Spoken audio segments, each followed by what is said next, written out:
Now the tympanic membrane. Tympanic membrane is the third portion of external ear. External ear के तीन components थे जो हमने पढ़े थे, ऑरिकल, एक्सटर्नल ऑडिटरी कैनाल और टिम्पैनिक मेम्ब्रेन। ये तीन चीज़ें हैं जो कि एक्सटर्नल ईयर को मिलकर बनाती हैं। और अब हमने जो पढ़ना है दैट इज टिम्पैनिक मेम्ब्रेन। तो टिम्पैनिक मेम्ब्रेन एक ओवल शेप्ड स्ट्रक्चर है जिसका ये साइज है 9x8 mm, pearly white in color, concave in shape and is surrounded by a fibrous ring that is called as tympanic annulus।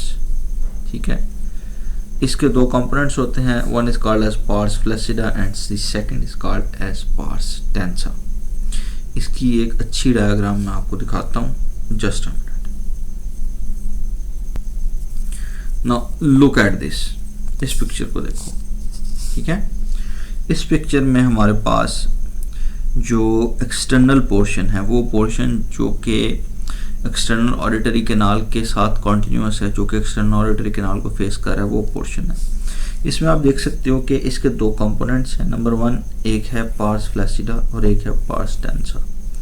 Now ये जो ring है ना, ये रिंग, जस्ट अ मिनट, ये रिंग, ठीक है, this is a fibrous ring that is called as tympanic annulus tympanicus। इस annulus tympanicus ने एक पोर्शन को कवर किया होता है और उस पोर्शन को आप कहते हो पार्ट टेंसा, और एक पोर्शन वो है जो इस रिंग के बाहर होता है and that portion is called as pars flaccida. ठीक है, तो टिम्पैनिक मेम्ब्रेन के दो ही मेन पोर्शन है, एक पोर्शन जिसको annulus tympanicus ने कवर किया होता है that is called as pars tensa, and the second portion जिसको annulus tympanicus ने कवर नहीं किया होता है that is called as pars flaccida. तो ये ना बिल्कुल एक मोटा सा हमने इसका इंट्रो पढ़ा है। अभी इसकी डिटेल्स में हम जाते हैं, लेकिन हम कौन सा है वो निगार पढ़ते हैं और इसकी डिटेल्स में हम लोग जाते हैं। ठीक है, this is tympanic membrane. Okay, tympanic membrane, first of all, point number one is a partition between external acoustic canal and middle ear, ये हम पढ़ चुके। It is obliquely set and the anterior superior part is more lateral than the anterior inferior part। जो tympanic membrane है it is not straight like this, ये बिल्कुल straight नहीं है बल्कि it is obliquely present। ये मैं आपको दिखाता हूँ कि obliquely कैसे present है। Well, this is the picture and can you appreciate कि यहाँ पे जो मेम्ब्रेन है वो बिल्कुल तिरछे एंगल पे सेट की गई है। ठीक है, लाइकवाइज एक और पिक्चर है ये वाली, यहाँ पे मेम्ब्रेन सीधी नहीं है बल्कि ये स्लांट में है, इट इज कर्व्ड। तो जो टिम्पैनिक मेम्ब्रेन है that is in a slant fashion. ठीक है, so the point number of 2 था हमारा कि that it is obliquely set, मैंने आपको दिखा दिया। और इसी का सेकंड पार्ट है कि anterior superior part is more lateral than the anterior inferior part. तो इसको हम देख लेते हैं कि यू कैन सी कि इसका ये जो ऊपर वाला पोर्शन है, ये जो पोर्शन है इसका, ये वाला, ये पोर्शन मोर लैटरली है, बाहर की तरफ है, और ये जो पोर्शन है ये मोर मीडियली है।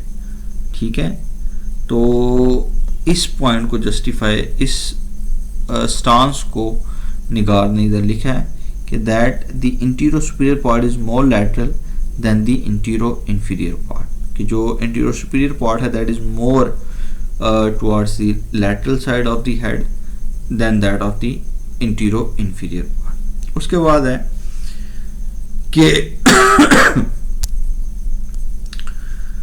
ये 9 से 10 mm की होती है। The height of the tympanic membrane is 9 to 10 mm। इसकी विड्थ 8 से 9 mm होती है और इसकी थिकनेस जो सी है वो 0.1 mm होती है। इसके दो हिस्से होते हैं, एक को कहते हैं पार्स टेंसा और एक को कहते हैं pars flaccida. These are also called as Shrapnell membranes. ये भी हो गया। अब Pars tensa forms the most of the tympanic membrane and pars flacida is situated above the lateral process of the malleolus between the notch of the ravenous and the anterior and posterior malleolar fold। ठीक है, ये वो बात है जो हम पढ़ना चाह रहे हैं कि पार्स टेंसा टिम्पैनिक मेम्ब्रेन का सबसे ज़्यादा पोर्शन बनाती है और पार्स फ्लैसिडा जो सी है वो इन स्ट्रक्चर्स के दरमियान मौजूद है। तो जैसे कि हमने E.N.T. डिंगरा में देखा, E.N.T. डिंगरा की जो किताब थी उसमें हमने देखा ये पिक्चर कि इसमें जो मेजॉरिटी ऑफ दी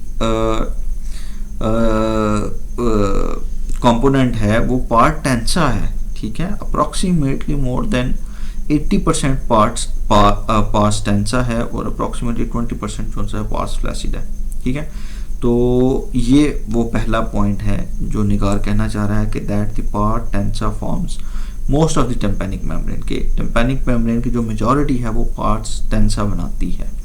अब पार्ट्स फ्लैसिडा के रिलेशंस में आपको बता देता हूँ कि ये किन किन स्ट्रक्चर्स के दरमियान पाई जाती है।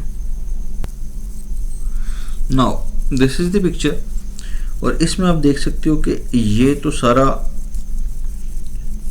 सारा वो पोर्शन था जो कि पार्स टेंसा का, ठीक है। अब इस पोर्शन में यू कैन सी के यहाँ पे एक फोल्ड है, एक मिनट,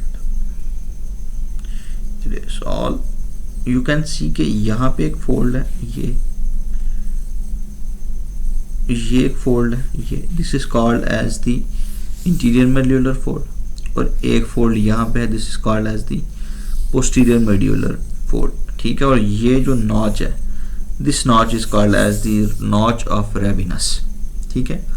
इन तीन स्ट्रक्चर्स के दरमियान एक मेम्ब्रेनस पोर्शन है। This membranous portion that I am highlighting in blue, this is called as pars flaccida, ठीक है। इसको कहते हैं pars flaccida. These are the interior malleolar fold, these are the posterior malleolar fold, and this is the roch of ravinus, और इनके दरमियान है pars flaccida। इसकी अच्छी पिक्चर मैं आपको दिखाता हूँ। ये फोल्ड है, these are the folds, ये जो फोल्ड है ना, ये आप देख सकते हैं कर्विंग हुई है, these are the fold, posterior malleolar fold, interior malleolar fold, this is the notch of the Rivinus, और ये सारे का सारा जो सा है आपका पार्स फ्लैसिडा, ठीक है। So this is all that Nigar was talking about, ठीक हो गया जी। ये हम आगे that the pars flaccida is situated above the lateral process of the malleus between the notch of Rivinus and the anterior and posterior malleolar fold. तो pars flaccida की location क्या है? पार्स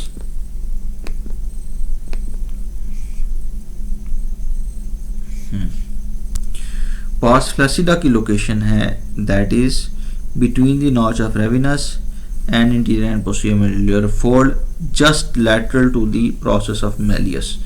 प्रोसेस ऑफ मेलियस क्या है ये हम देख लेते हैं एक मरतबा। This is the process of malleus, this is the process of Méliès.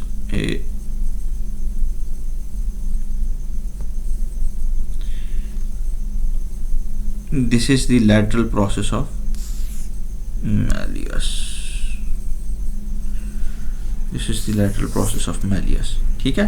तो lateral process of malleus के बिल्कुल laterally और interior malleolar fold, posterior malleolar fold और नॉच ऑफ रेविनस, इनके दरमियान जो मेम्ब्रेन पाई जाती है दैट इज पार्स फ्लैसिडा। अब हमारा लास्ट पॉइंट रह गया, that is the central part of the pars tensa is tented inward at the level of the tip of the malleus, and this is called as umbo.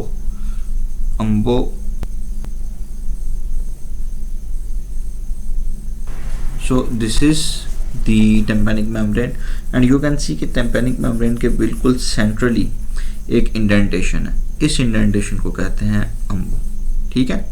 तो इसको अब हमने एक थोड़ा सा क्विक रिव्यू कर देते हैं कि क्या क्या चीज़ें हमने पढ़ी। फर्स्ट ऑफ ऑल इसके दो पोर्शंस होते हैं जो हमारे पास टेम्पेनिक मेम्ब्रेन है, ये दो कंपोनेंट से मिलकर बनती है। Number one is the pars tensa and number second is the pars फ्लैसिडा।